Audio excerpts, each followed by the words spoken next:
Hey everyone, this is Jesse from the Janjo Zone, and in this video we will be building a Day 1 Theory from the Deep Neo-Daedalus deck. So, with that said, let's just get started. This is Janjo, and I'm building a deck, yeah! Want to support Janjo? Get your name in videos or request content for the channel? Then check out my Patreon for exclusive perks, content, and stretch goals. So Fury of the Deep came out in 2005, I believe it was May. So it was kind of in the middle of GOAT format. The only set that was after that would have been the Lost Millennium. But we don't really need to worry about that because the only card that we would use in that would be Brain Control, but we're not playing Brain Control in this build. So you may be asking, what is Day 1?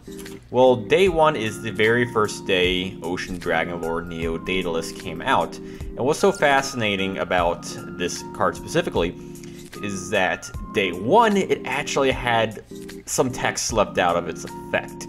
See, its effect reads that this card cannot be normal summon or set, has to be special summoned except by tributing one Levia Dragon Daedalus. You can send Yumi, you control it to the graveyard, you send all cards in both players' hands and on the field to the graveyard except this card. This is a very powerful effect. It wipes out everything from both players except for this 2900 attack monster. And that's really good. Levia Dragon's already a pretty decent card. One of my favorites, if not my favorite card art in the entire series, the original Levia Dragon, which we're not playing in this build.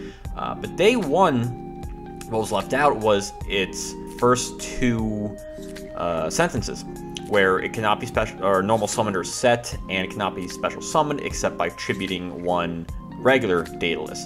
That was left out. Yeah, that's kind of crazy. See, its original effect just read that you can send Umi you control to the graveyard to do its effect off. That was the only time that was just there. So you could summon it any way. You could summon off of Reasoning, Monster Gate, what have you. So it made it way more open, way more available to play, just destroy everything. Unlike other structured deck cards at the time, like Red Eye's Darkness Dragon or Vampire Genesis, that needed very specific monsters. So it was clear that Ocean Dragon Lord Neo-Daedalus needed that additional effect. It just, for whatever reason, was not printed. In Day 1, that's what a lot of players got. Now, it was fixed very quickly, like immediately it was fixed. But for that first day, you had a busted card.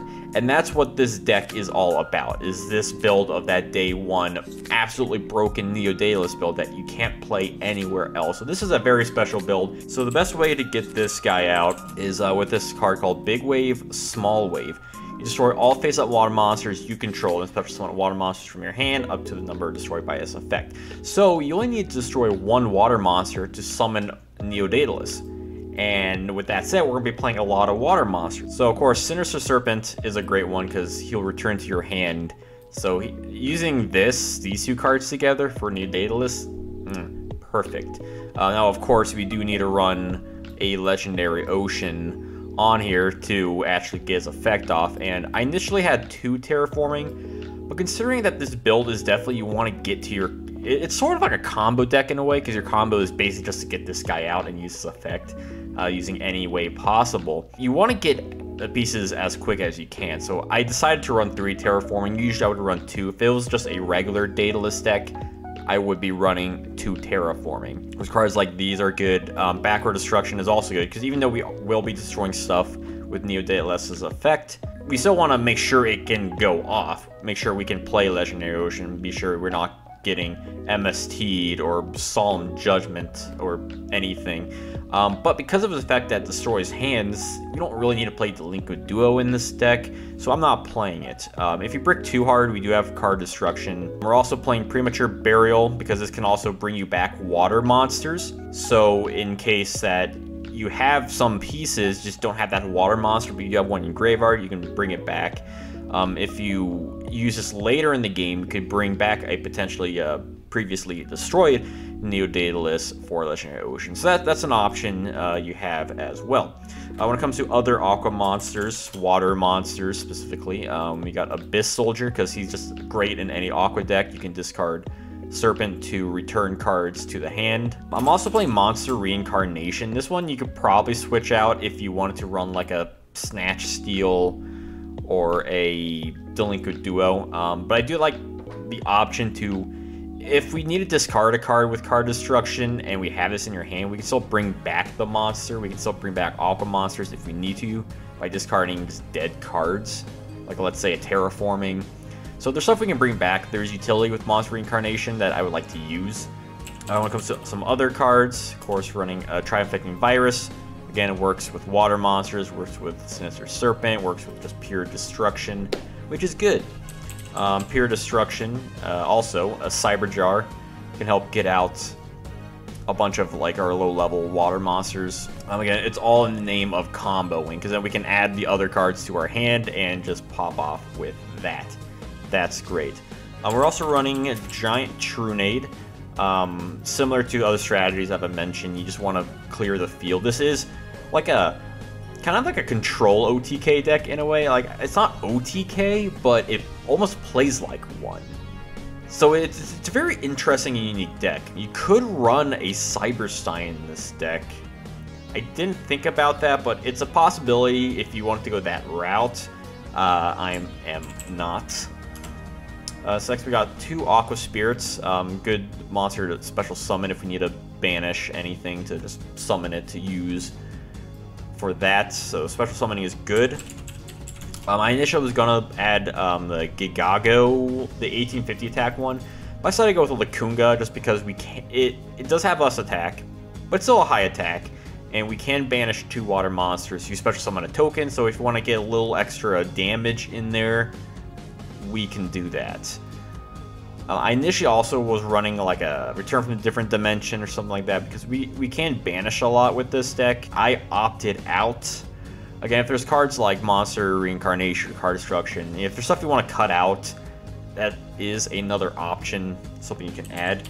I was considering maybe running like 2 Mother Grizzly, but I decided not to, just because there's not really too much stuff we can do with that.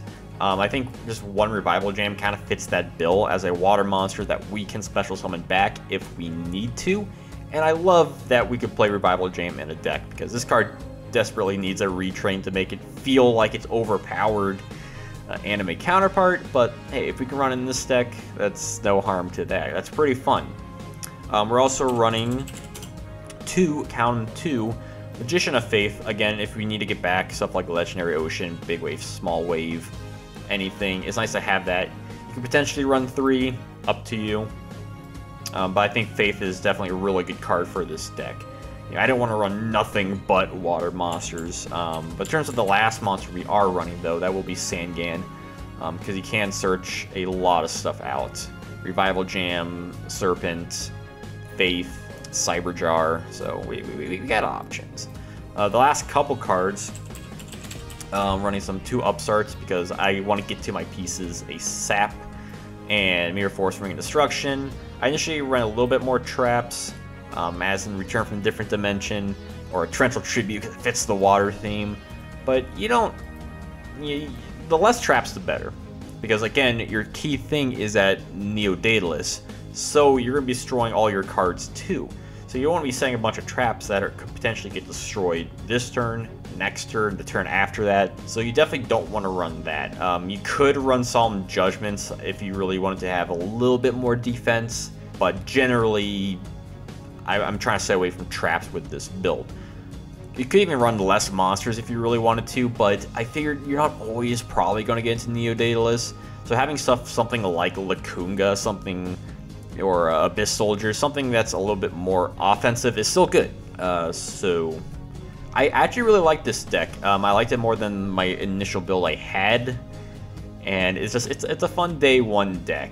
I was happy to finally get around to Daedalus because I wanted to do Daedalus a while ago, and I ended up doing my Yugioh deck instead, and it's a great alternative to my Flame Return deck if you want to do like Flame Return versus Day 1 Neo-Daedalus. That would be a fun little duel. Maybe I'll get to that at some point if I start doing like duels on the channel. I don't know. But I've always loved the water archetype. It's definitely one of my favorites in Yu-Gi-Oh! One of my favorite attributes.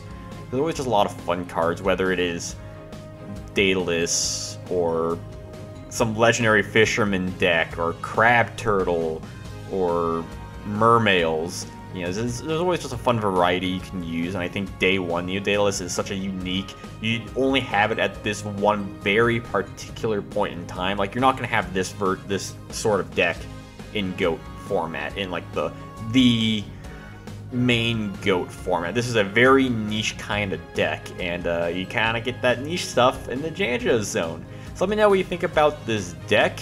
Let me know if you ever had picked up the original errata, the original version of Neo-Daedalus, and what you'd like to see for future deck profiles. With that said, have a wonderful day. My grandpa's deck has no pathetic cards, Kaiba.